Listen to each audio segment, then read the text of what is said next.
Since February of 2010, Macy's workers in Tacoma, members of Local 367 of the United Food and Commercial Workers Union, have been without a contract.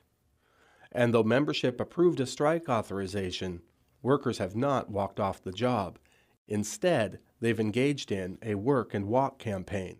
And that is a campaign where the workers are actively participating in a Don't Shop Macy's campaign on their days off, before and after work, on their breaks, at their lunches, actually asking their customers to please not shop until we get the contract dispute resolved. That was Blaine Scherfinski, Secretary-Treasurer for UFCW Local 367. The Work and Walk campaign has been active for about 6 weeks and was mobilized in response to changes proposed by Macy's to the union contract. The company came into these negotiations basically by taking, we would sometimes say a hatchet to a contract. This was more like a chainsaw to the contract. One of the changes proposed by the company eliminates sales commissions. Instead, Macy's has proposed a commissions buyout. This would, in effect, increase the hourly rate of current employees through what's called a wage conversion process. They're saying, look, we'll give you your wage rate based on what your commission has been. And you can choose from a number of different periods and decide which time frame you want to use to say, okay, this is the period I will take to give me my new conversion rate, because that's what they're calling it. We will convert you off of commission. And that's great for the current employees. But what's great for current employees doesn't ring true for new ones. In fact, new employees will see a drastic reduction in wages.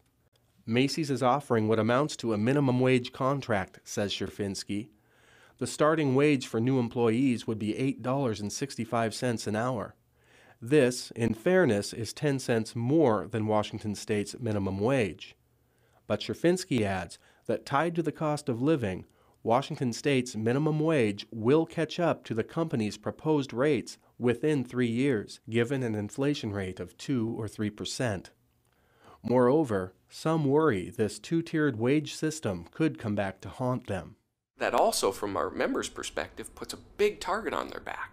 They are concerned the company may then have an incentive to jettison higher-paid workers to drive down labor costs. Macy's has indicated that at least part of the rationale underscoring the contract proposal is based on a decline in sales. But Scherfinski claims the company is not forthcoming with their sales numbers. When we ask them for the supporting information for their saying that the sales are down, they're telling us it's not applicable. Well, that's ridiculous. If you're proposing dramatic cuts to this contract and you're saying it's based on sales being down, then we're entitled to that information.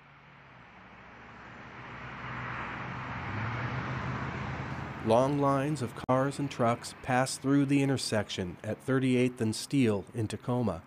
Many are on their way to the Tacoma Mall, which is just a short jaunt south. On the corner stand 2 people in the heat of the midday sun.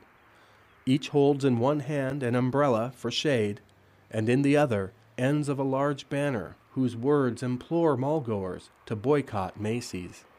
One banner holder is Benny Rowland, a UFCW rep.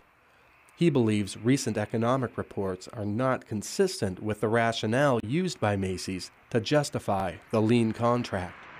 We just saw that Macy's was showing, I believe it was 20-some-odd% increase in their profitability over this last year. The Los Angeles Times clarifies this claim, reporting that Macy's online sales were in fact up more than 28% in the first half of 2010. And while these are exceptional numbers, they reflect a broader surge in profitability over the past year for the Cincinnati-based retailer. According to the Los Angeles Times, Macy's raked in $147 million in profit for the second quarter of 2010 alone. The New York Times reported in June that Macy's sales, up 6.5% from the previous year, exceeded industry expectations. Adding to this series of apparent conflicts, Rowland, speaking from under the shade of his umbrella, says workers at the Tacoma location are not being offered the same deal as those at nearby stores. Walking into this bargaining, that was the first thing that we requested. Give us the same contract. Same contract you gave your store up in Seattle, and they wouldn't do it. They want to give us less than what they gave Seattle. I don't understand that. Local 367 used the work and walk strategy in contract negotiations with Macy's 3 years ago. Roland says that the boycott did decrease sales in the Tacoma store. I contacted Jim Slazewski, a Macy's communications officer, to respond to the union's claims.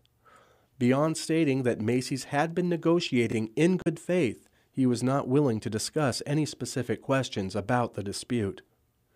Negotiations between Macy's and the union are ongoing.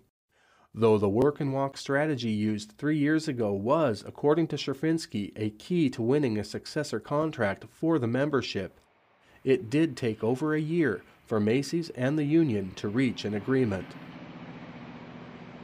Macy's workers could be in for a long road ahead. For One World Report, I'm Bill West.